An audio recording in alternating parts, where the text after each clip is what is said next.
खेळाचे फायदे बघत होतो सर. खेळाचे फायदे का खेळामध्ये योग असं बघत होतो.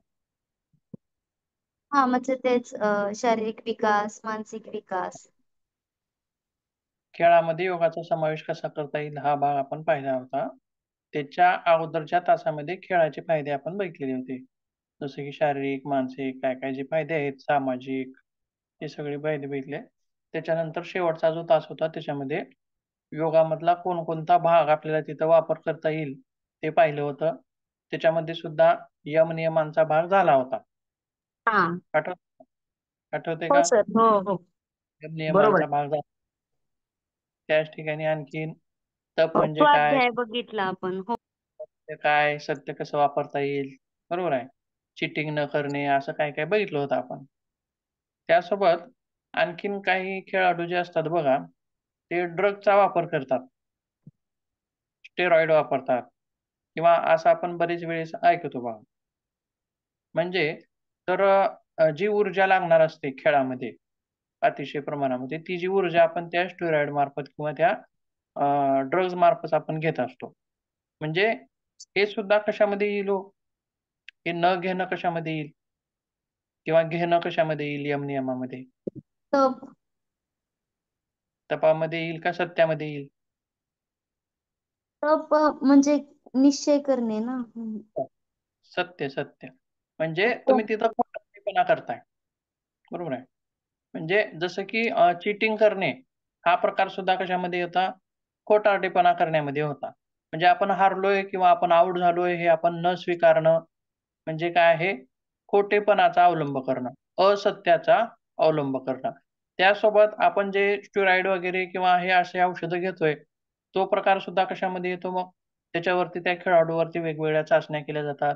ते खेळाडू ओळखू येतात आणि आपण खेळांच्या ह्याच्यामध्ये लाभामध्ये, फायद्यामध्ये काय म्हटलं होतं, की राष्ट्रीय याच्यावरती सुद्धा एक आपल्याला काय मिळणार होतं तिथं? सन्मान मिळणार होता.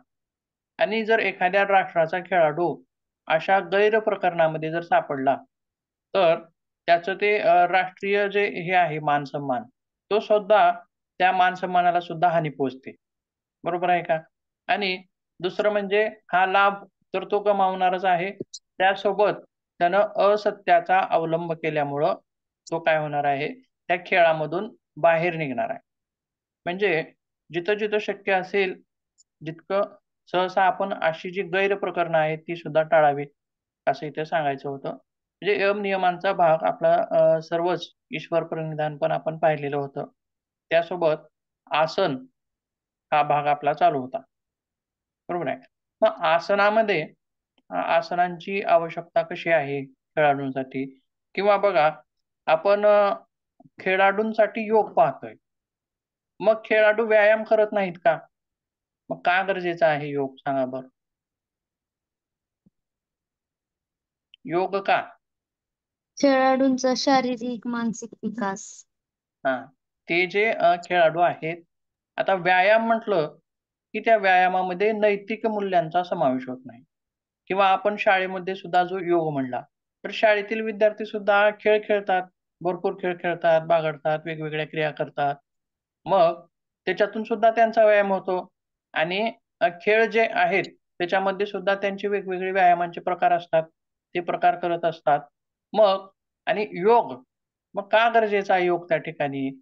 तर ज्यावेळी आपण योगाकडे बघतो किंवा योगाकडे पाहण्याचा जो दृष्टिकोन आहे जनसामान्यांचा, तो कसा आहे?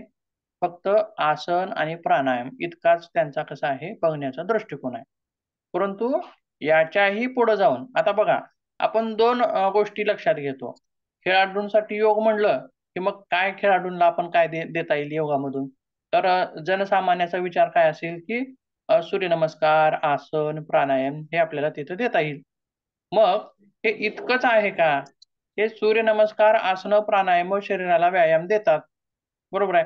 आणि त्यांचे जे व्यायाम आहेत, ते सुद्धा त्यांचे व्यायाम प्रकार सुद्धा शरीराला व्यायाम देतात. मग योगामध्ये तर व्यायाम तर आहेतच. शरीराला तर तयार करायचंच आहे. शरीराला तयार करता मनाला सुद्धा त्या ठिकाणी तयार केलं जातं. म्हणजे ही जी नैतिक मूल्य आहेत, यम-नियम जे आहेत, ते व्यायामामध्ये आहेत का बघा बरं? व्यायाम करताना कुणी सांगतं का की असत्याचा वापर करू नये, सत्यानंच वागावं, तप करावं, सहनशीलता बाळगावी. ही जी नैतिक मूल्य आहेत हे पण योगामध्ये आहे. योग म्हणलं की फक्त दोन चित्र आपल्या डोळ्यासमोर उभी करायची नाहीत. एक आसन आणि प्राणायाम. तर त्याच्यामध्ये यमनियमाचं चित्र सुद्धा आपल्या डोळ्यासमोर आलं पाहिजे. म्हणजेच खेळ असेल किंवा शाळेतील विद्यार्थी आहेत, यांना सर्वांना या व्यायाम शारीरिक मजबुतीसोबत मानसिक मजबुती सुद्धा आवश्यक असते. म्हणून योगाचा समावेश त्या ठिकाणी आवश्यक असतो. त्यासोबत आसनं जी आहेत, मग आसनांचा लाभ कसा होईल खेळाडूंसाठी ते आपल्याला पाहायचं आहे. तर त्याच्यामध्ये बघा आसनांमुळे शरीराला लवचिकता प्राप्त होते. परंतु आपण सूक्ष्म व्यायामामुळे तिथं सुद्धा लवचिकता प्राप्त होते असं म्हणलं. मग सूक्ष्म व्यायामांचा प्रभाव काय आहे? विशेष कुण्या भागावरती आहे शरीराच्या? तर शरीराच्या सांध्यावरती सूक्ष्म व्यायामाचा प्रभाव विशेष आहे. बरोबर आहे. आणि आसनांचा विषयी प्रभाव कशावरती आहे मग? ह्याचे मसल्स आहेत. मसल स्नायू. सिस्टम, स्नायू संस्था जी आहे, तिच्यावरती विशेष प्रभाव कोणाचा आहे? आसनांचा आहे. त्याचप्रमाणे मग प्राणायामाचा विशेष प्रभाव कशावर आहे? किंवा तिथं विभागणी असते बघा. आपलं जे शरीर आहे, अन्नमय, प्राणमय, मनोमय अशी जी शरीर आहेत, त्या ठिकाणी अन्नमय शरीरासाठी योगाभ्यास किंवा साधना जी आहे, ती साधना काय सांगितलेली आहे? आसन अभ्यास. म्हणजे हाडामासाचं जे स्थूल शरीर आहे, त्याला मजबूत बनवायचं असेल, तर आसनांचा अभ्यास करावा असं तिथं हे सांगितलेलं आहे. मग त्याच्यानंतर प्राणमय शरीर, प्राणमय शरीराला मजबूत करायचं असेल, तर प्राणायामांचा अभ्यास. मनोमय शरीर, मग तिथं काय सांगितलंय? तर ध्यान, धारणा असं हे जे आहेत, म्हणजे स्थूल शरीरासाठी हालचाली, आसनं, सूक्ष्म व्यायाम हे तिथं गरजेचे आहेत. त्याचप्रमाणे मग जी शरीराची लवचिकता असेल किंवा आसनांमुळं आपल्याला काय काय लाभ होतो मसलसाठी किंवा आपल्या शरीरासाठी, तर स्नायू कौशल्य वाढवता येतं. बघा काय काय येतं? स्नायू कौशल्य, स्नायू स्मृती, स्नायू बल अशा वेगवेगळ्या गोष्टी आपल्याला आसनातून मिळत असतात. तर स्नायू कौशल्य कशाला म्हणता येईल आपल्याला?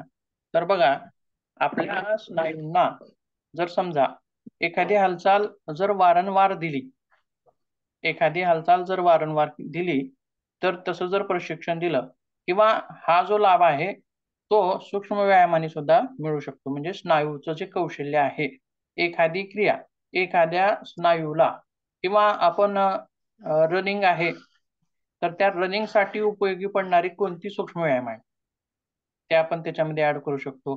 किंवा फुटबॉल आहे, तर त्याच्यामध्ये आपण कोणती सूक्ष्म व्यायाम ॲड करू शकतो. जसं की आपण एक हात समोर करतो आणि पायाने त्या हाताला मारतो बघा, असं टच करण्याचा प्रयत्न करतो. तशा प्रकारचा सूक्ष्म व्यायाम ह्या फुटबॉल खेळाडूंसाठी उपयोगी पडणार आहे. म्हणजेच त्यांचे स्नायू कौशल्य त्या ठिकाणी वाढणार आहे. त्यासोबत स्नायू स्मृती कशाला म्हणता येईल? स्नायू स्मृती कशाला म्हणता येईल? तर एखादी जर क्रिया आपण वारंवार करत असू, तर ती क्रिया करणं ही सोपी जातं. कोणासाठी? स्नायूंसाठी. म्हणजे ही एखादी क्रिया आपण जर वारंवार करत असू, तर त्यांची सुद्धा एक स्मृती असते. स्नायूंची सुद्धा एक स्मृती असते आणि ते आठवणीत ठेवतात. आणि ज्यावेळी आपण खेळामध्ये अचानकपणे अशा वेगवेगळ्या क्रिया करू, त्यावेळी आपल्याला ती स्नायू स्मृती जी आहे, ती आपल्याला योग्य त्या हालचाली, वेगवेगळ्या हालचाली करण्यासाठी सोयीस्कर जातात, उपयोगी पडतात असं त्या ठिकाणी म्हणलेलं आहे. म्हणजे स्नायू स्मृती सुधारते. परंतु याच्यासाठी दैनंदिन नित्य योग, आसन अभ्यास किंवा सूक्ष्म व्यायामांचा अभ्यास त्या ठिकाणी केला पाहिजे. तर स्नायू बल कशाला म्हणता येईल? स्नायू बल कशाला म्हणता येईल? स्नायू बल म्हणजे स्नायूंची ताकद. ही ताकद कशी मोजायची किंवा कशी ओळखायची? कशामध्ये? म्हणजे जसं की ढकलण्याची क्रिया असेल, ओढण्याची क्रिया असेल किंवा वजन उचलण्याची क्रिया असेल. आता बघा 2 व्यक्ती आहेत. दोन्ही व्यक्तीमध्ये एक व्यक्ती 50 किलोचं पोतं सहज उचलू शकतो आणि एक व्यक्ती मात्र तो उचलू शकत नाही. दोघं जण लागतात त्याला. म्हणजे स्नायू बल कसं आहे त्यांचं? किंवा ढकलण्याची जी क्रिया आहे, म्हणजे जिथं जिथं ताकद आवश्यक आहे, बलाची आवश्यकता आहे, म्हणजेच आता हे व्यायाम असतील, आसनं असतील किंवा सूक्ष्म व्यायाम असतील, दोन्हींना आता इथं विशेष प्रभाव आसनांचा येईल, आसनांचा येईल. मग आणि वरचं स्नायू कौशल्य जे आहे त्याच्यामध्ये मात्र सूक्ष्म व्यायामाचा विशेष प्रभाव येईल. कारण एकच क्रिया जी आहे ती आपण परत परत करत असतो. म्हणजे आता समजा मनगटाचा एखादा सूक्ष्म व्यायाम असेल, हे परत परत करतो आपण. 1, 2, 3, 4 असं 10 वेळा, 15 वेळा, 20 वेळा, 30 वेळा कितीही वेळा करू शकतो. म्हणजे याच्यात काय आहे, रिपिटेशन आहे. रिपिटेशन. ह्या रिपिटेशनमुळं स्नायू कौशल्य आणि स्नायू स्मृती सुधारते. आणि स्नायू बल कशानं सुधारतं मग? या रिपिटेशनमुळं पण सुधारतं. आणि दुसरी गोष्ट म्हणजे जे आसनं जे असतात, जसं की आपण प्लँक पोज नावाचं एक आसन आहे बघा. म्हणजे जर समजा नौकासन आहे, नौकासन आहे. त्याच्यामुळे नौकासन केलो किंवा याच्यामध्ये उत्तान पादासन आहे बघा. त्याच्यामध्ये काय होतं, पोटावर कशा प्रकारची जाणीव होते हो? उत्तान पादासन केल्यानंतर कशा प्रकारची जाणीव होते? पोटावर ताण येतो. एक वेगळ्याच प्रकारचा ताण निर्माण होतो. हो. किंवा प्लँक पोज किंवा चतुरंग दंडासन अशा प्रकारचं जे आसन आहे, म्हणजे अधांतरी आपल्या शरीराला तोलून धरतो बघा आपण असं. पुढे नमस्कार. आणि त्याच्यामध्ये शरीरावर एक प्रकारचा वेगळाच ताण निर्माण होतो बघा.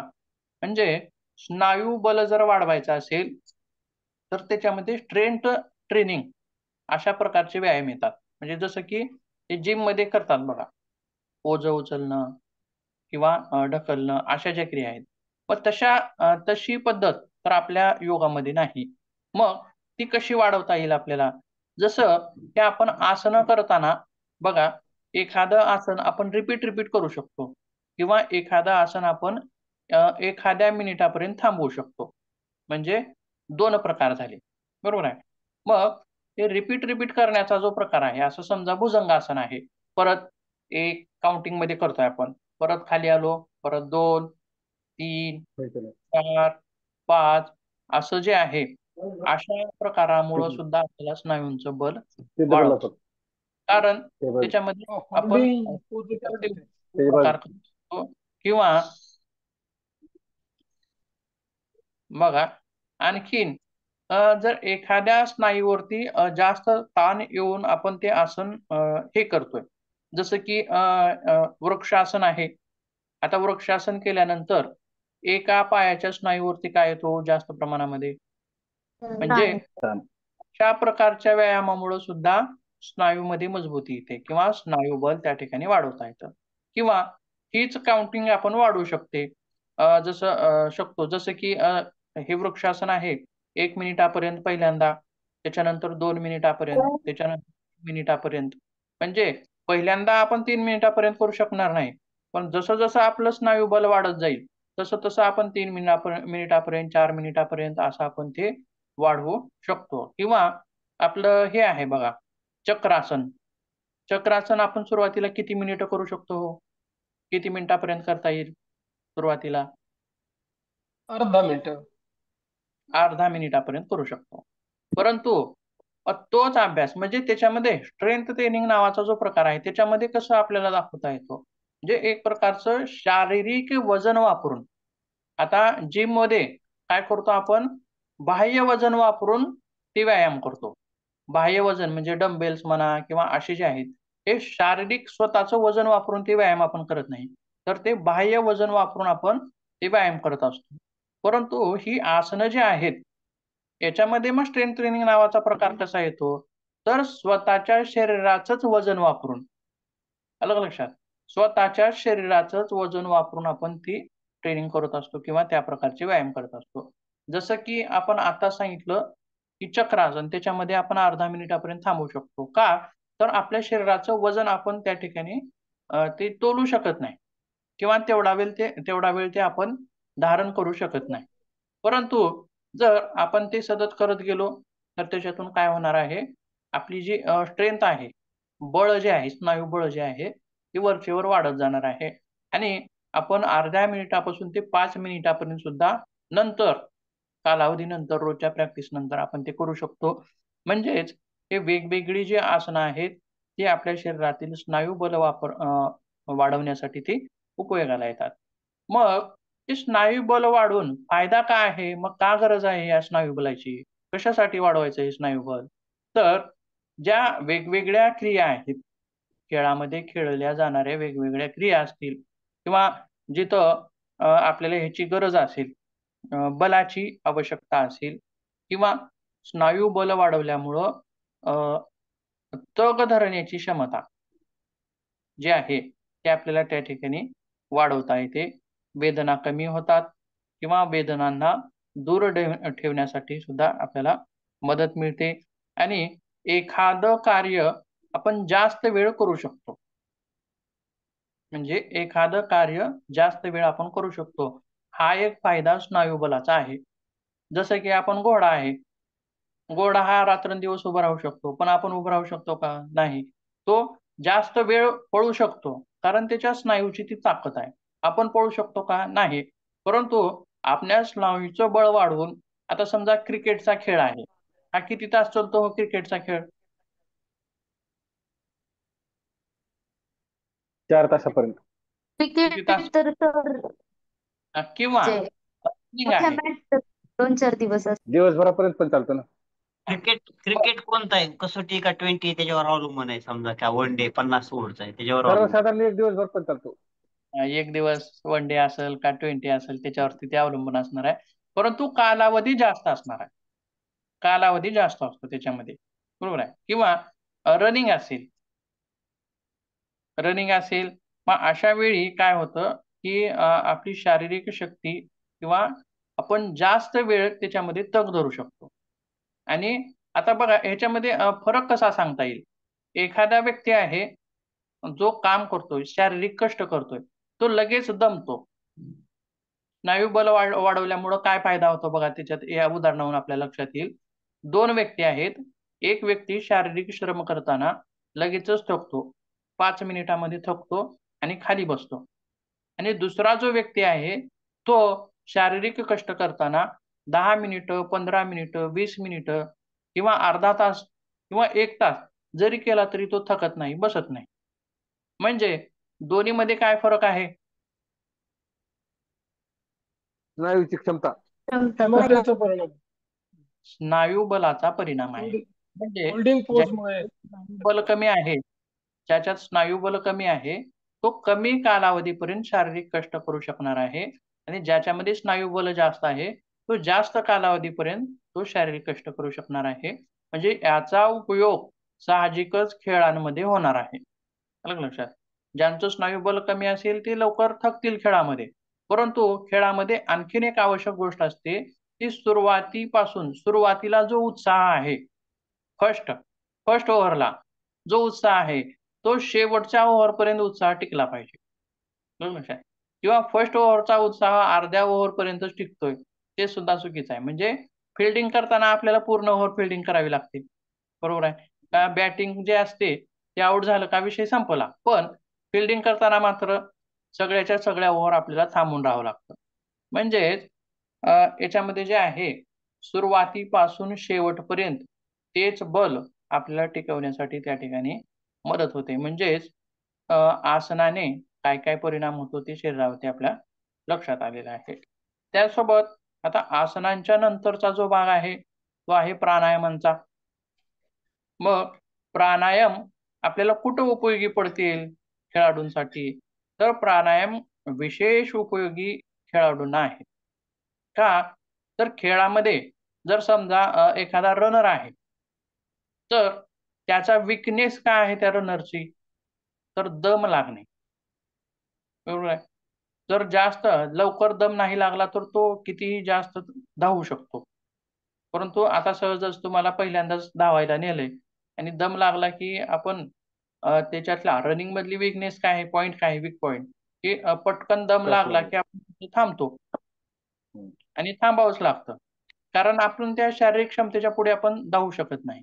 तसंच आता रनर्स असतील, मॅरेथॉनचे असतील किंवा कमी लांबीचे ह्याच्यामध्ये धावणारे असतील, त्याच्यामध्ये यांना विशेष उपयोगी म्हणजे काय आहे, तर श्वासाची क्षमता अधिक असणं, श्वास घेण्याची ही जी क्षमता आहे ती अधिक असणं आणि दम लागण्याची जी क्रिया आहे तिच्यामध्ये वेळ जसं की आपण आता त्यामुळे काय फायदा होतो असं सांगितलं की कार्यक्षमतेची वेळ आपण तिथं वाढवू शकतो.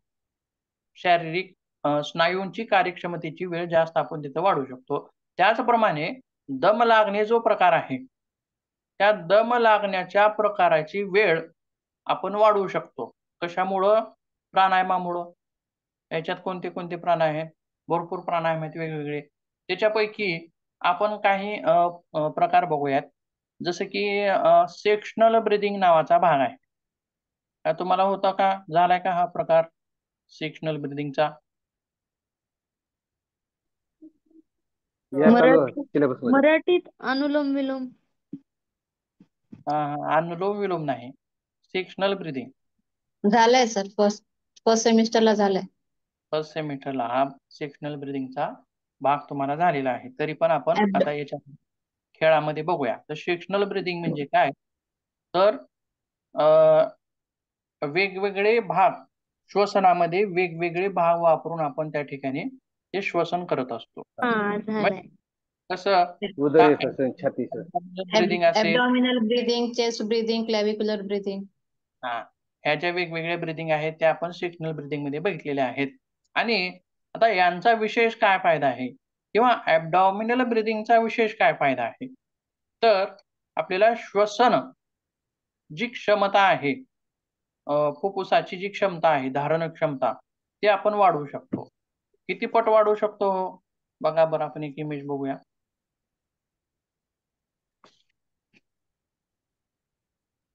तर 10 पटापर्यंत.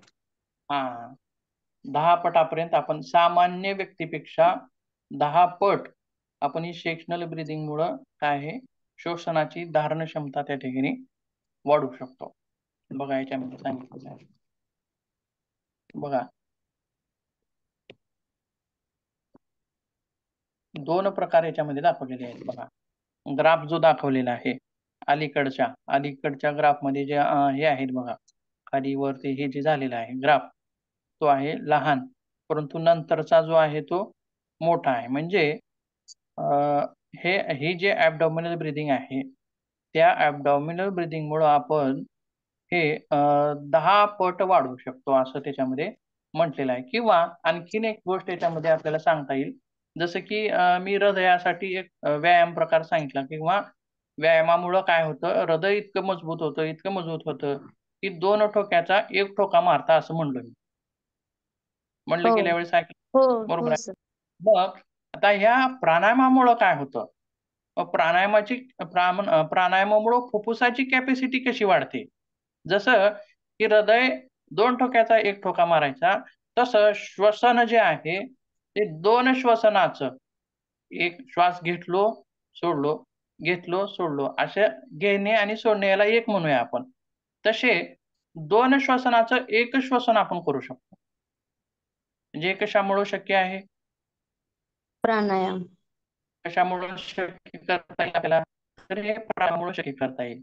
ज्यावेळी आपली लंग कॅपॅसिटी, फुफ्फुसाची कॅपॅसिटी जर वाढली, त्याची कॅपॅसिटी जास्त प्रमाणामध्ये जर आपण वाढवली, आणि ती कशामुळे वाढवू शकतो? प्राणायामामुळे वाढवू शकतो. आणि ती जर वाढली तर 2 श्वसनाचा 1 श्वसन आपण करू शकतो, इतकी आपण कॅपॅसिटी त्याची वाढवू शकतो. मग याचा फायदा कशामध्ये होईल व विशेष? मग दम लागण्यामध्ये होईल का? हो.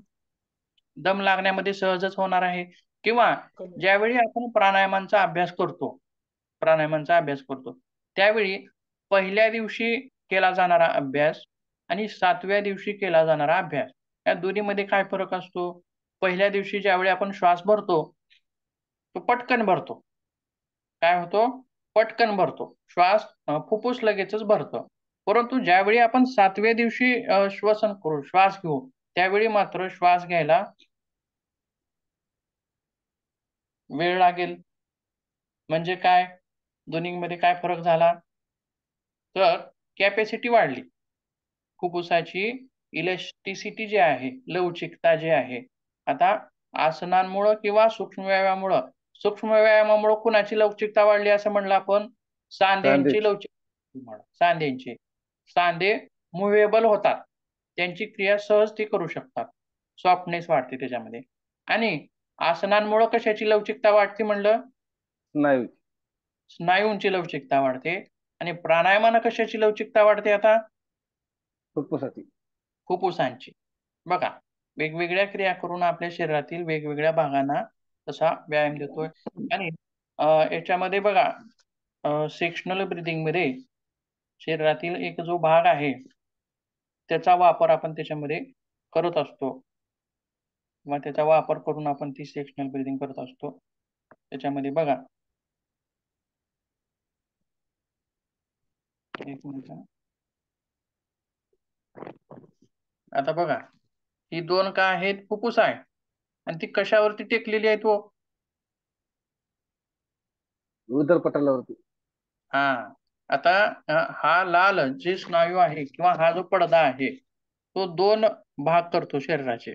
म्हणजे श्वसनाचे जे अवयव आहेत किंवा हृदय आहे हे छातीतले अवयव वर करतो, म्हणजे दोन, खालचा आणि वरचा भाग, असं शरीराचे दोन भाग त्या पटलामुळे होतात. आणि वरच्या भागामध्ये फुफ्फुस, हृदय हे अशी येतात अवयव. आणि खालच्या भागामध्ये जठर, लहान आतडे, मोठे आतडे असा खालचा भाग, किडन्या वगैरे दोन भाग असं याच्यामध्ये होतात. आणि हे उदरपटल जे आहे हे जितकं खाली जाईल काय होईल? जितकं खाली जाईल तितकं आपण श्वास जास्त भरू शकतो. म्हणजे काय क्रिया काय होते याच्यामध्ये, घडतं काय? तर समजा एखादा बॉक्स आहे, चारी बाजूने बंद आहे तो, आणि त्याच्यामध्ये एक फुगा ठेवलाय आपण, आणि त्याच्यामध्ये फुकतोय आपण. मग तो किती फुगेल हो? तर त्या बॉक्सच्या ज्या कडा आहेत बाजूच्या, त्या कडापर्यंत तो फुगेल, बरोबर आहे. परंतु आणखीन एक बॉक्स आहे, त्याच्यामध्ये कशी आहे त्या रचना बॉक्सची, की फक्त त्याच्या बाजू आहेत, असा पूर्ण पॅक नाही तो. आणि त्याच्यामध्ये पण एक फुगा ठेवलाय आणि फुगवतोय आपण, तर तो किती फुगेल? दोन्हीमध्ये फरक काय त्याच्या असेल? तो बाजूच्या फुग्याच्या बाहेर पूर्ण येईल. क्षमतेपर्यंत फुगेल तो. हा. तो जितकी बघा, जितका हा जो पृष्ठभाग आहे तिथपर्यंत हा पहिला फुगा फुगेल, परंतु पृष्ठभागामधून त्याला जी सांद मिळते दुसऱ्या कप्प्यामध्ये, तो इतका फुगून परत थोडा बाहेर जाईल. लक्षात आलं? म्हणजे काय? तर त्या फुग्याला मध्ये हवा भरण्यासाठी जागा जी आवश्यक आहे ती जागा त्याच्यामध्ये मिळते दुसऱ्या कप्प्यात, दुसऱ्या खोक्याच्या ह्याच्यामध्ये. मग त्याचप्रमाणे फुफ्फुस आपलं जितकं कॅपॅसिटी आहे तितकं श्वास भरतं, परंतु बाजूला काय आहेत? रिब्ज आहेत, म्हणजे ह्या सापळ्या आहेत. आणि त्याच्यामध्ये आणखीन हवा भरता आला असती, परंतु त्या सापळ्याला ओलांडून त्यानं बाहेर येऊ शकत नाही, बरोबर आहे. त्याची सुद्धा एक कॅपॅसिटी आहे. पण हा जो भाग आहे हा डायफ्रामचा, तो भाग मात्र आपण खाली घेऊ शकतो. लक्षात? म्हणजेच ऍब्डॉमिनल ब्रिदिंग मध्ये तोच प्रकार होतो. म्हणजे फुफ्फुसाला फुगण्यासाठी जागा मिळते फुफ्फुसाला. आता उदरीय श्वसन म्हणजे काय? तर आपण उदरात श्वास भरत नाही, पोटानं श्वास घेत नाही, अशी एक भ्रामक कल्पना आहे त्याच्यामध्ये. उदरीय श्वसन म्हणले की पोटाने श्वास घेणे असं म्हटलं जातं, पण तसा प्रकार त्याच्यामध्ये नाही. तर याच्यामध्ये हा डायफ्रामला खाली घेऊन, म्हणजे फुफ्फुसाला जास्तीची जागा शिल्लक मोकळी करून दिलं की जास्त हवा आपण त्याच्यामध्ये भरू शकतो. म्हणजे कॅपॅसिटी जी आहे हवा धारण करण्याची ती आपण जास्तीची त्याच्यात वाढवू शकतो. आणि याचा विशेष ज्यावेळी ॲब्डॉमिनल ब्रिदिंग खेळाडूंना शिकवली जाईल किंवा त्यांच्याकडून नित्य करून घेतली जाईल, त्यावेळी दम लागण्याचा जो प्रकार आहे त्याच्यामध्ये निश्चितच घट होणार आहे. मग तो धावण्याचा खेळ असेल किंवा क्रिकेटमध्ये जो आहे प्रकार, तिथं सहसा दम लागण्याचा प्रकार जास्तीचा नाही. का? तर तिथं धावण्याच्या क्रिया आहेत, किंवा पोहण्याचा जो प्रकार आहे, पोहण्याच्या स्पर्धा, त्याच्यामध्ये सुद्धा दम जास्त लागतो. म्हणजे तुम्हाला प्रश्न असा येतो की धावणारे जे क्रीडापटू आहेत यांच्यासाठी काय योग अभ्यास सुचवाल, किंवा जलतरणपटूंसाठी काय योगाभ्यास सुचवाल? त्या काय सांगता येईल हो ह्याच्यात दोन्हीमध्ये? आता दोन्हींना सुद्धा बोला. जलतरणपटूसाठी आसन आणि प्राणायाम. आसन, प्राणायाम, सूक्ष्म व्यायाम गरजेचे आहे. आलं लक्षात? सूक्ष्म व्यायाम का? हो. ज्यावेळी आपण ही जी ही आपण पोहण्याची जी क्रिया असते त्याच्यामध्ये आपण हात जे असे घेतो बघा, बरोबर आहे? ते हाताची असं पाणी हाताची मुवमेंट होते. आलं लक्षात? म्हणजे त्या त्या खेळानुसार सूक्ष्म व्यायाम ठरवायचे आपण कोणती सूक्ष्म व्यायाम त्याला दिले पाहिजेत. आता रनर आहे किंवा आपण पोहताना सुद्धा पायांच्या सुद्धा काही हालचाली होतात. कशा प्रकारच्या हालचाली होतात आणि तशा प्रकारच्या हालचालीनुसार कशा प्रकारचा सूक्ष्म व्यायाम आपण त्याला देऊ शकतो. आलं लक्षात?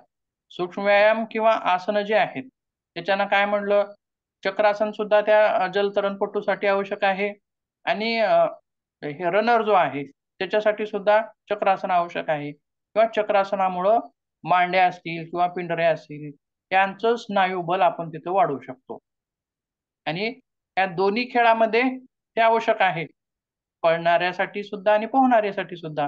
किंवा मांड्यांचे किंवा पायांचे स्नायुबल वाढवण्यासाठी केली जाणारी आसनं कोणकोणती सांगता येईल त्याच्यामध्ये? किंवा आसन आहे. वीरभद्रासन आहे. वीरभद्रासनाचे प्रकार आहे.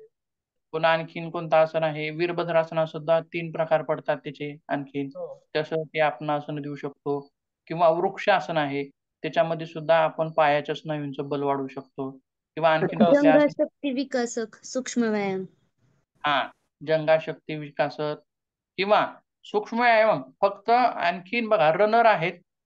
रनरचे जे हिप जॉईंट आहेत ते हिप जॉईंट मुव्हेबल असणं किंवा त्यांची कार्यक्षमता चांगली असणं हे तिथं आवश्यक असतं.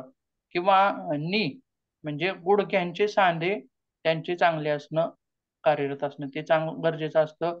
आणि गोट्याचा सांधा बघा यांच्यासाठी आणि पायांचे सूक्ष्म व्यायाम याच्यामध्ये हे 3 सांधे समाविष्ट होतील हा भाग आणि पायांचे स्नायू याच्यासाठी मात्र आपण तिथं आसनं वेगवेगळी देऊ शकतो. आणखीन कुठलं आसन देता येईल त्यांना? पोहणाऱ्यासाठी मानेचा पण ना, ग्रीवाशक्ती विकासक. बर, आणखीन त्यांच्यासाठी आणखीन खांद्यांचे सूक्ष्म व्यायाम लक्षात आणि हाताचे सूक्ष्म व्यायाम म्हणजे त्यांच्या ज्या क्रिया आहेत पोहण्याच्या क्रियेमध्ये पायांचा तर उपयोग होतोच, त्यासोबत हातांचा सुद्धा उपयोग होतो. म्हणजे खांद्यांचा, कोपऱ्यांचा, मनगटाचा अशी जी ओढण्याची किंवा पाणी ढकलण्याची जी क्रिया असते किंवा एक एक हात ते असं करून हे करतात बघा, बरोबर आहे. आणि याच्यात आणखीन सूक्ष्म व्यायामामुळे काय फरक होतो बघा, की आपण ही जी क्रिया करतोय ती व्यक्ती अशी जी क्रिया करतोय ही त्याची स्पीड तो वाढवू शकतो.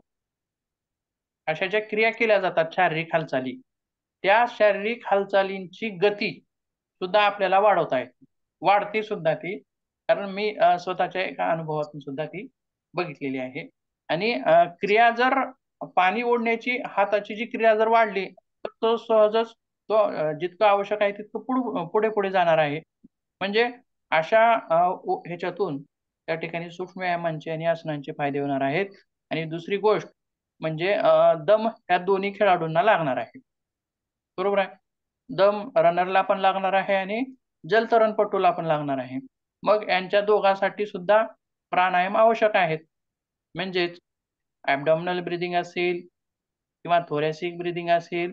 आता सेक्शनल ब्रिदिंग म्हणजे काय, तर फुफ्फुसाचे सुद्धा काही सेक्शन आहेत लक्षात. खालचा भाग, मधला भाग, वरचा भाग. हा वरचा जो असतो टोपीसारखा असतो भाग, असं शंकूसारखा, बरोबर आहे. मग हा मधला भाग आणि खालचा. ॲबडॉमिनल ब्रिदिंग मध्ये लंग जे आहेत, फुफ्फुस जे आहेत, त्या फुफ्फुसाचा अपेक्स जो भाग आहे खालचा म्हणजे कोणता? आता समजा एखादी हे ठेवली मी बघा, आता समजा ही डबी ठेवली खाली बघा, आता ही खाली ठेवली मी. ॲबडॉमिनल ब्रिदिंग मुळे कोणत्या भागाला फुफ्फुसाचे व्यायाम मिळणार आहे? तो हा जो खालचा आहे बघा, हा भाग आलं का लक्षात? अपेक्स ऑफ लंग्स, हा बेस ऑफ लंग्स, खालचा पृष्ठभाग. भाग. हा म्हणजे हे खाली जिथं टेकवतोय आपण म्हणजे खालचा हा भाग.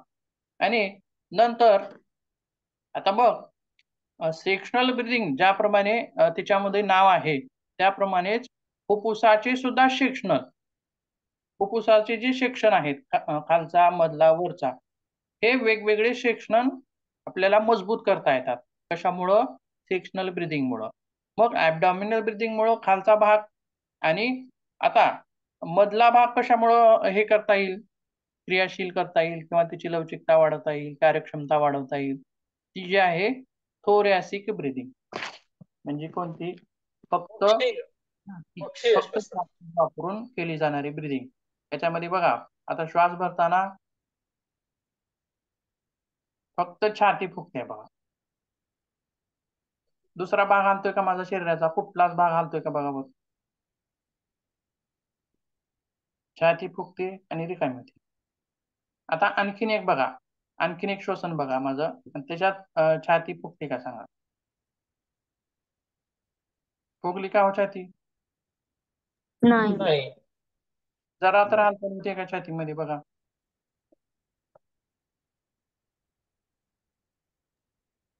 मग उदरी श्वसन तर चालूच आहे. उदरीय श्वसन. बघा म्हणजे लक्षात येते याच्यावरून फुफ्फुसाचा कुठला भाग आपण तिथं वापरात घेतोय लक्षात. आणि जे थोरॅसिक ब्रीदिंग आहे त्याच्यामुळं फुफ्फुसाचा मधला भाग तो कार्यान्वित म्हणजे मजबूती त्याला देता येते. तर आणखीन एक विशेष गोष्ट म्हणजे आता राहिला वरचा भाग, आणि वरच्या भागासाठी म्हणजे कोणती ब्रीदिंग? कक्षीय श्वसन. केल्विक्युलर ब्रीदिंग. म्हणजे याच्यामध्ये कोणता भाग वापरला जातो शरीरातला?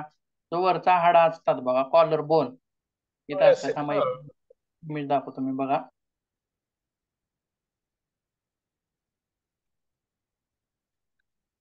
आता याच्यामध्ये बघा ॲब्डॉमिनल ब्रीदिंग मध्ये हा खालचा जो ही जी पडदा जो आहे स्नायूंचा, तो स्नायूंचा पडदा वापर करून आपण तिथे ही ब्रीदिंग करत असतो.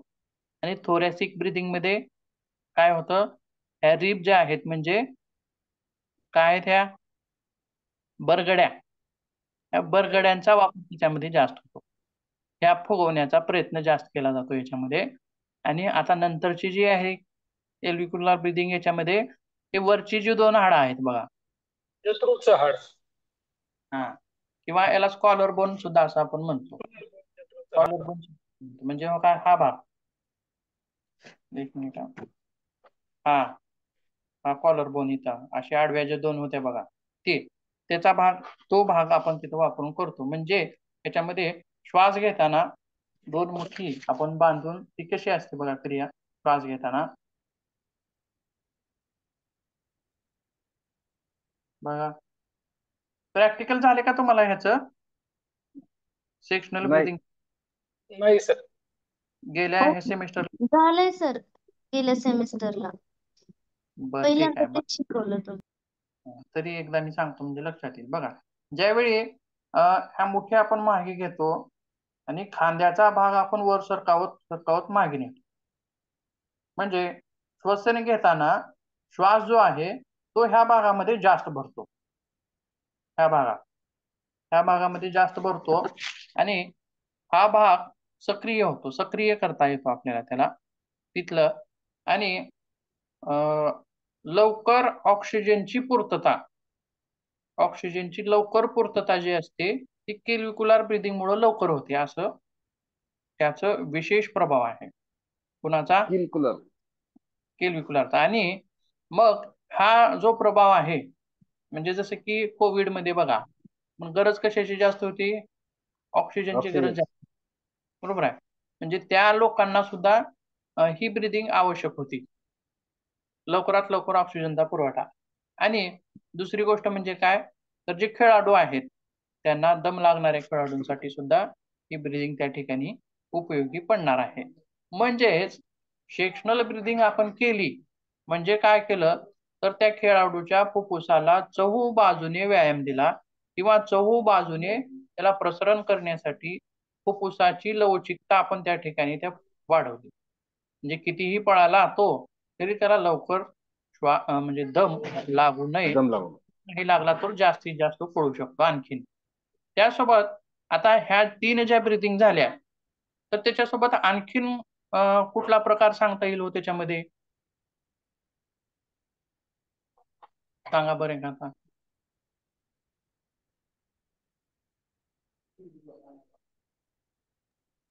भस्त्रिका प्राणायाम. बरं आणखीन? उज्जाई. कपालभाती शुद्धीक्रियेचाही परिणाम चांगला होतो याच्यात. अग्निसार क्रियेचा परिणाम होतो.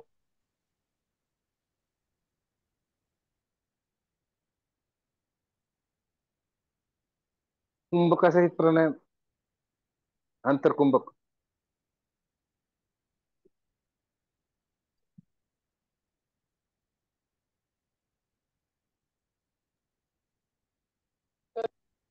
त्यामध्ये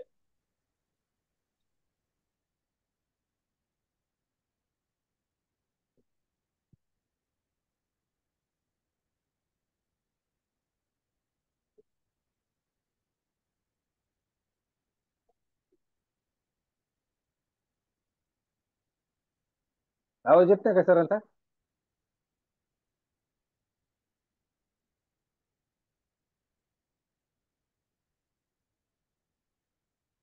तरच बाहेर पडले. संपन्नीचं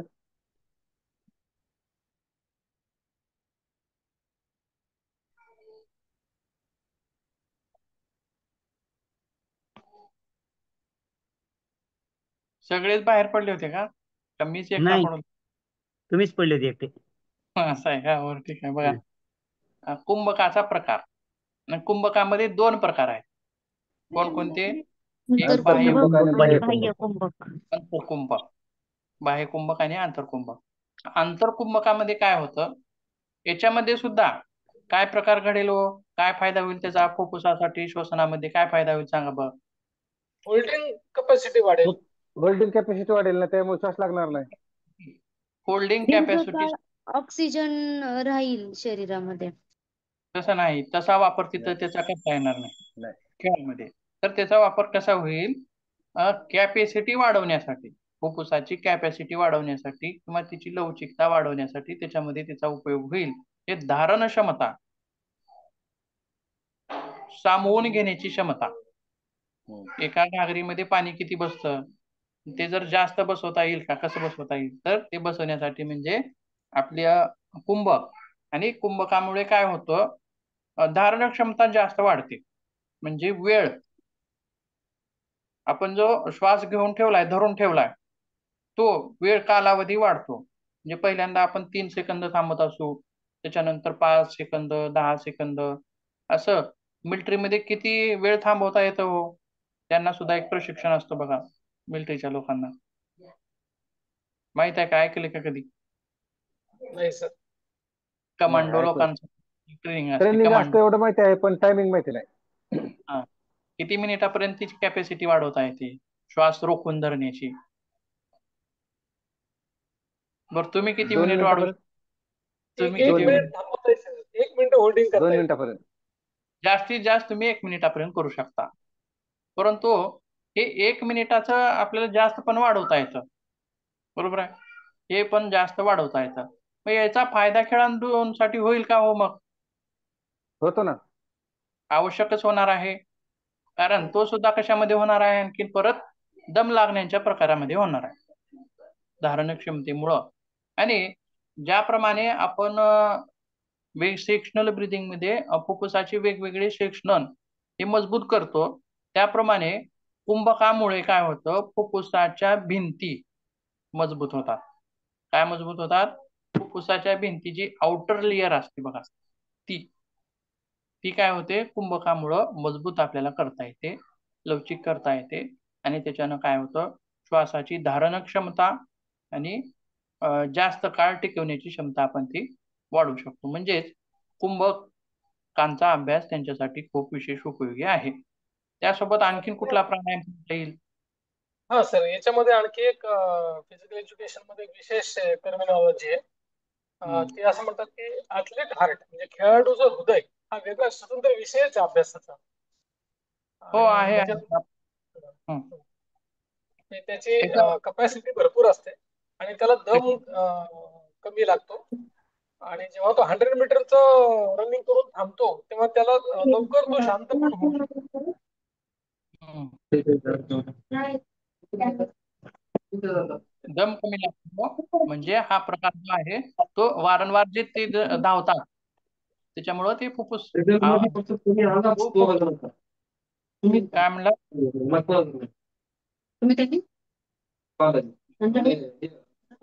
लाईक चालेल निकिता मॅडम.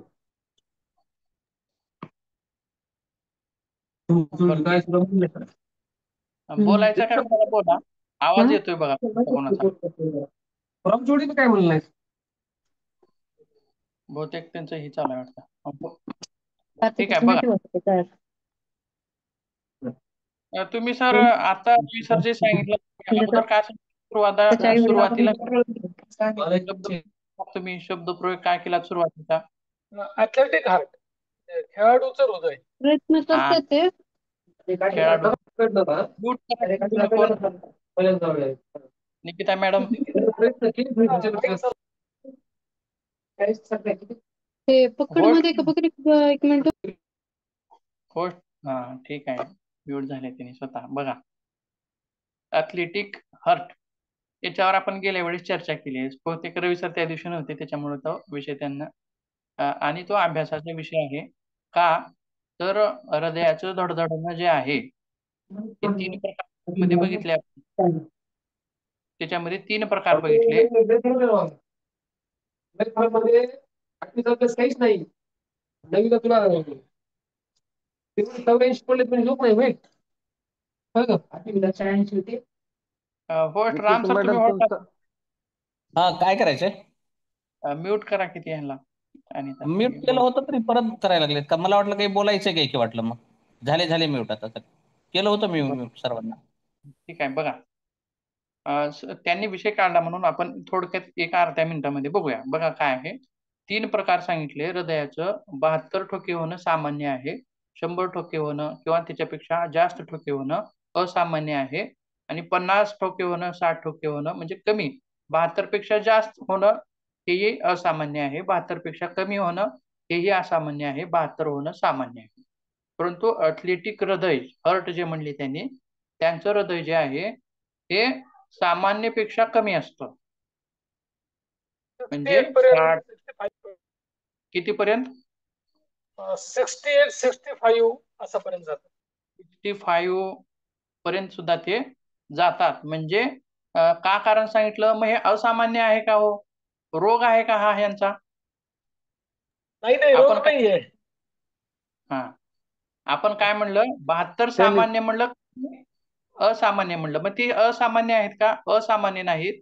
तर त्यांचं हृदय तितकं मजबूत आहे.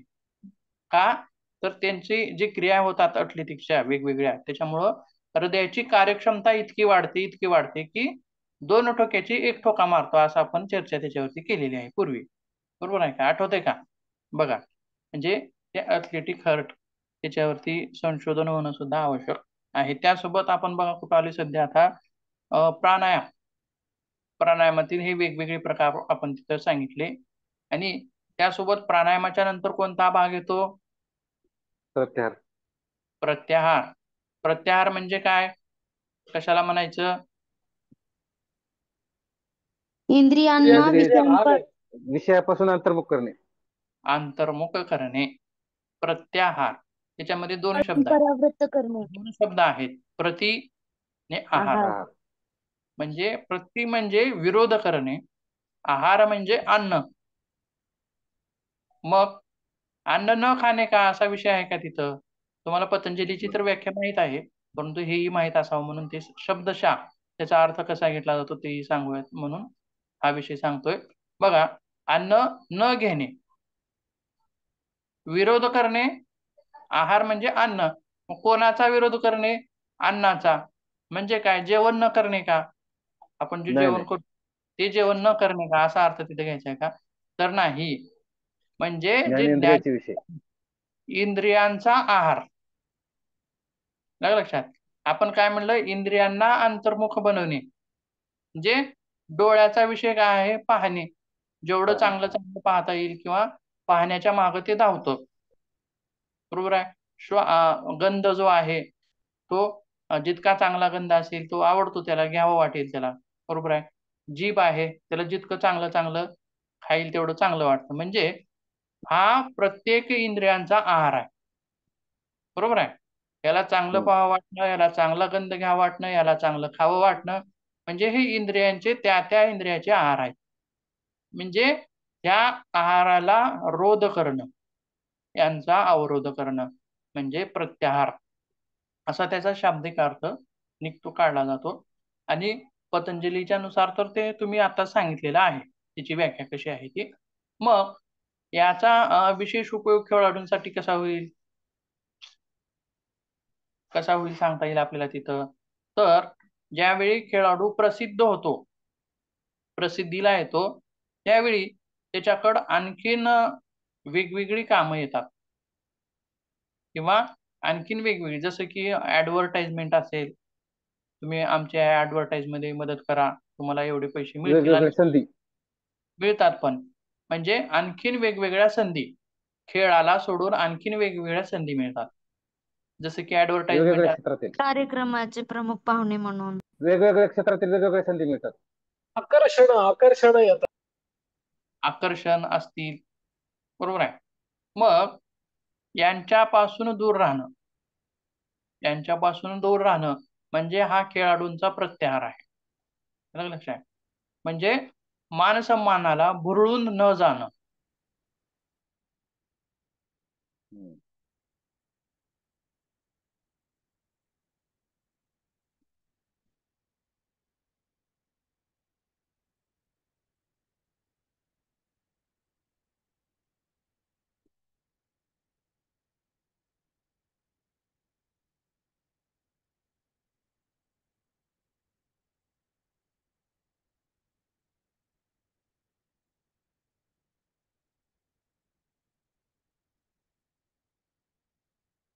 काय झालं? आवाज येत नाही सरांचा. कॉल आला असेल बहुतेक.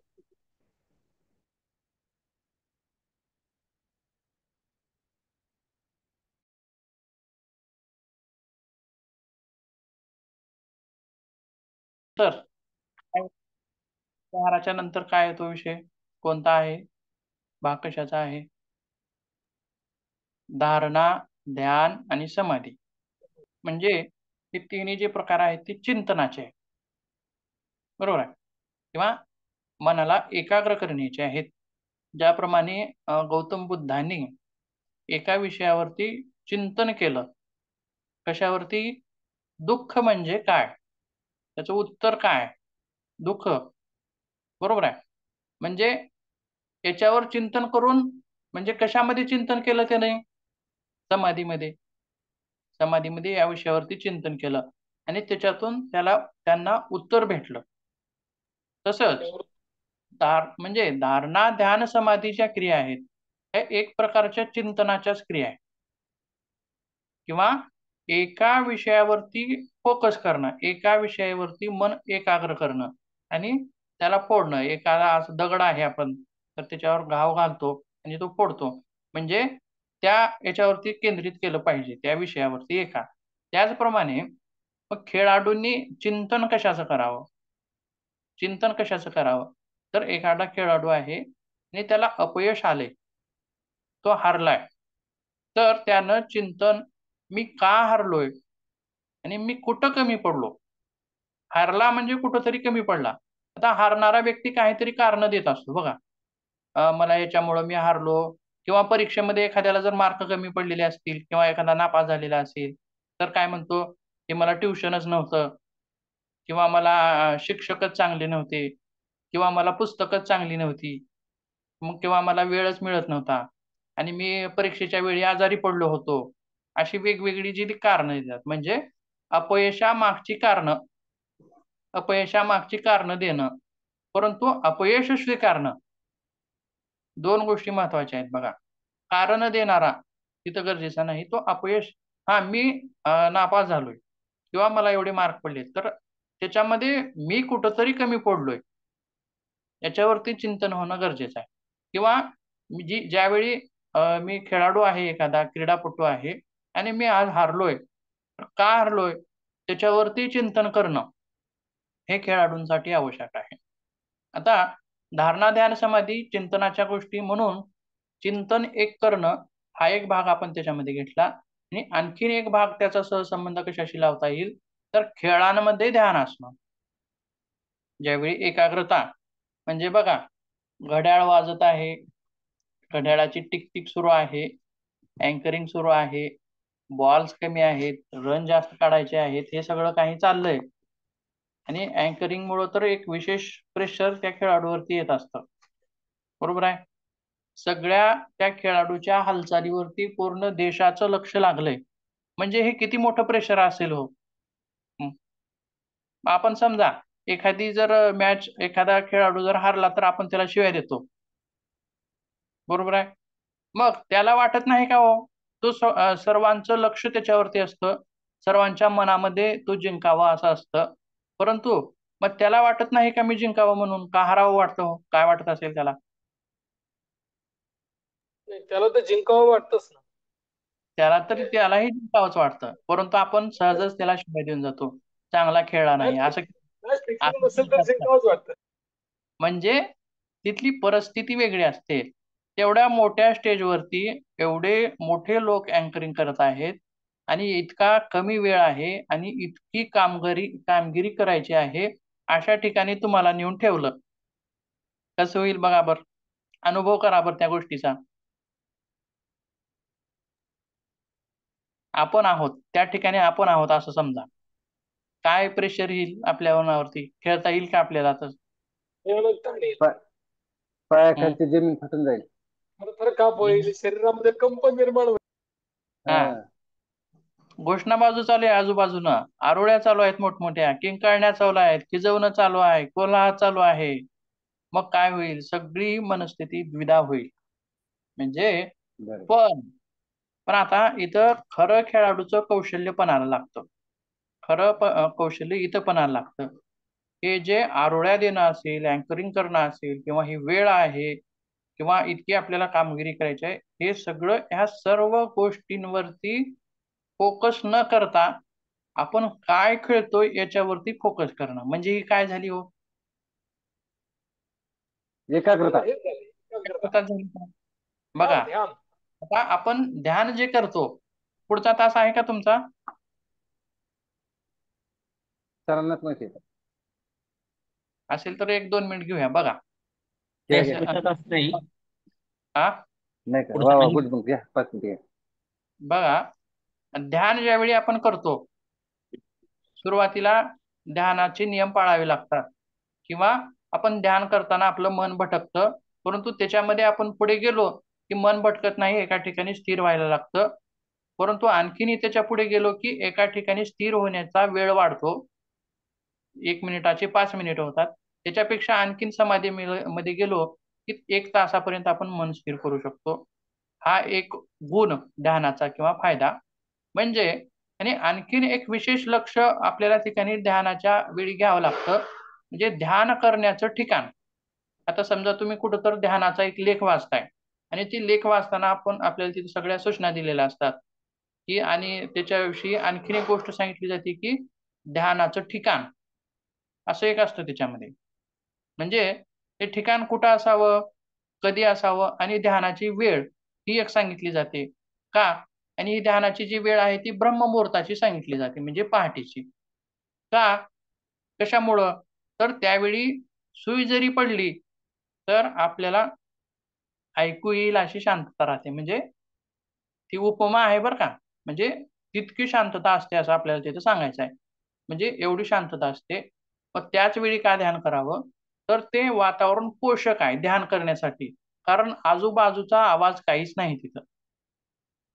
मग ध्यान भंग होतं कधी, तर बाहेरचे आवाज आपल्या कानावरती, आता समजा आपण 8 ला ध्यानाचा अभ्यास करतोय, 9 ला करतोय, तर समजा इथं साहजिकच एक गोष्ट आपण सांगू शकतो, आपल्याला रात्री झोप मोड झाली, काहीतरी कारणानिमित्त आपण 2-3 वाजेपर्यंत आपण झोपलेलो नाहोत किंवा प्रवासामुळं किंवा काही कीर्तन म्हणा, काही भजन म्हणा किंवा काही इतर कारणामुळं घरात कार्यक्रम असतील म्हणा, कशामुळं तर आपण 3 वाजेपर्यंत झोपलेलो नाही आणि 3च्या नंतर परत आपण झोपलोय आणि काय होतं की सगळेजण उठतात. समजा 7ला उठले सगळेच, तर काय होतं आपल्याला आणखीन झोपायचं असतं पण आपण झोपू शकत नाही. का झोपू शकत नाही? ध्यान भंग होतं झोपेचं. काय होतं की घरामधल्या हालचाली चालू होतात, खुडखुड चालू होते, चालू होतं, आंघोळ करणं, भांडे घासणं, धुणं, लावणं, ह्या ज्या क्रिया आहेत सगळेजण उठलेले असतात आणि हे आवाज चालू झाले की आपल्या झोपेची डिस्टर्बन्स झाली. आपल्याला वाटतं झोपायचं आहे पण आपण झोपू शकत नाही. त्याचप्रमाणे ध्यानाचं सुद्धा तसंच आहे. मग ही वेळ का सांगितलेली आहे सकाळची पहाटेची? कारण तिथं ध्यानाचे डिस्टर्बन्स कमी आहेत, आवाज कमी आहेत. ध्यानाचे आवाज कमी आहेत. मग जर ध्यानामध्ये आपण 9ला बसलेलं असेल तर वाजणं, खुडखुड होणं, हे होणं त्याच्यामुळं आपलं डिस्टर्बन्स वाढू शकतं, एकाग्रता कमी होऊ शकते. म्हणून वेळ सकाळची सांगितली आणि ठिकाण कसं सांगितलंय? निर्जन वस्ती असावी असं पूर्वीच्या ह्याच्यामध्ये ग्रंथांमध्ये वर्णन आहे. म्हणजे जंगलामध्ये असावं, पहाडीमध्ये असावं किंवा गुफेमध्ये असावं.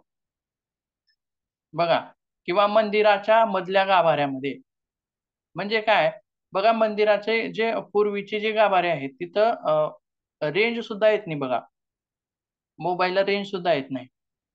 आणि जे हेमाडपंथी मंदिरं जी आहेत जुनी, त्याच्यामध्ये बसलं की बाहेरचा कसलाच आवाज मध्ये ऐकू येत नाही. म्हणजे काय आहे? डिस्टर्बन्स कमी आहे. गुफेमध्ये बसलात का कधी अनुभव घेतलात का गुफेचा तुम्ही ध्यानाचा? घेतलात का कुणी? मी तर घेतलेला आहे. घेतलाय सर. हा, ठीक आहे. किंवा साहजिकच गुफा म्हणले की तुम्हाला हिमालयात जावं लागेल असं वाटेल. ठीक आहे, हरकत नाही. बघा त्या अचल बेट म्हणून माळ आहे आणि तिथं सुद्धा एक गुफा आहे. तुम्ही पाहिलेली असेल काही जणांनी नसेल. तर ज्यावेळी मी 12वीला होतो त्यावेळी आठवड्यातून एकदा जायचं. दर रविवारी असं आम्ही जायचं. एक ग्रुप होता आमचा तिघांचा आणि जाऊन तिथं ध्यान वगैरे करायचं. आणि मधली जी आंतररचना आहे मध्ये एकदा बसलं की बाहेरचा कसलाच आवाज आपल्या कानावरती येत नाही. किंवा अनाहत नाद जो आहे बघा, तो ऐकण्यासाठी सुद्धा गुफा वगैरे अशा गोष्टी सांगितलेल्या आहेत. कारण बाहेरचा कसलाच आवाज तिथं प्रवेश होऊ नये. म्हणजे आपलं मनाचं डिस्टर्बन्स होऊ नये असं आहे.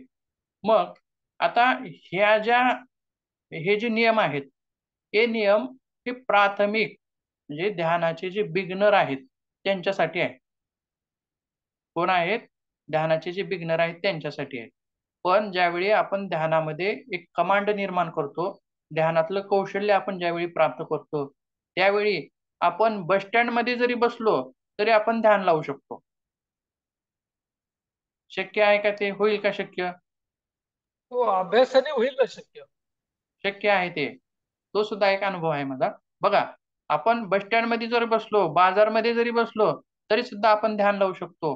म्हणजे बस स्टँड किंवा बाजार ही काय कशी ठिकाणं आहेत? बिगनर साठी ती कशी आहेत? चुकीची आहेत. ठीक नाही. म्हणजे आवाजाचं किंवा सगळं बोलण्याचं हे सगळं काय आहे तिथं, त्याच्यामुळं आपलं ध्यान भटकू शकतं तिथं. परंतु ज्याचं ध्यानामध्ये कौशल्य प्राप्त झालेलं आहे त्या व्यक्तीचं मात्र तिथं ते ध्यान भटकत नाही. मग हाच प्रयोग आपण जो स्टेडियमवरती खेळणारा खेळाडू आहे, सगळीकडून अँकरिंग चालू आहे, ओरडणं चालू आहे, गुरदाळा चालू आहे आणि वेळ सगळी हे झालेला आहे, सगळं डिस्टर्बन्स त्याच्यावरती आलेलं आहे, तेवढं प्रेशर आलेलं आहे. परंतु सगळ्याच्या सगळे विचार बाजूला त्याच्यावरती लक्ष केंद्रित न करणं आणि आपण जे खेळतोय फक्त त्याच्यावरती लक्ष केंद्रित करणं, हे ध्यानानं जमू शकेल का? शक्य होईल का? सोपं होईल का? होईल ना. प्रश्नच निश्चितच नाही, नक्की सोपं होईल. होणार. निश्चितच सोपं होणार आहे. म्हणजे एकाग्रता एका विषयावरती फोकस करणे. त्याच्यात 2 विषय येतात. एका विषयावरती फोकस करणे आणि इतर विषयांना दूर करणे, धुडकावून लावणे. 2 गोष्टी येतात त्याच्यात बघा. म्हणजेच खेळामध्ये एकाग्रता करणे, इतर विषय धुडकावून लावणे. हे ध्यानाचा विशेष प्रयोग त्या ठिकाणी होणार आहे आणि हे ध्यानाचे विशेष लाभ आपण 2 याच्यामध्ये सांगितले. कोणकोणते?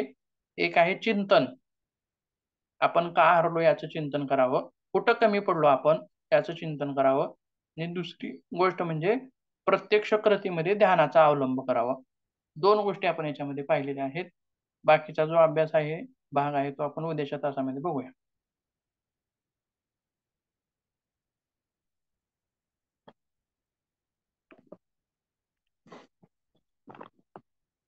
लिव करू का सर मी?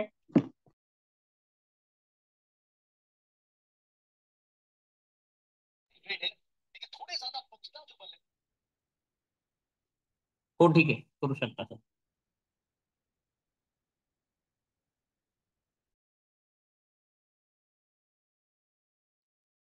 UGC नेटचा फॉर्म भरला का? सर्वांनी UGC नेट साठी फॉर्म भरा. परवाची लास्टची तारीख आहे फॉर्म भरण्यासाठी.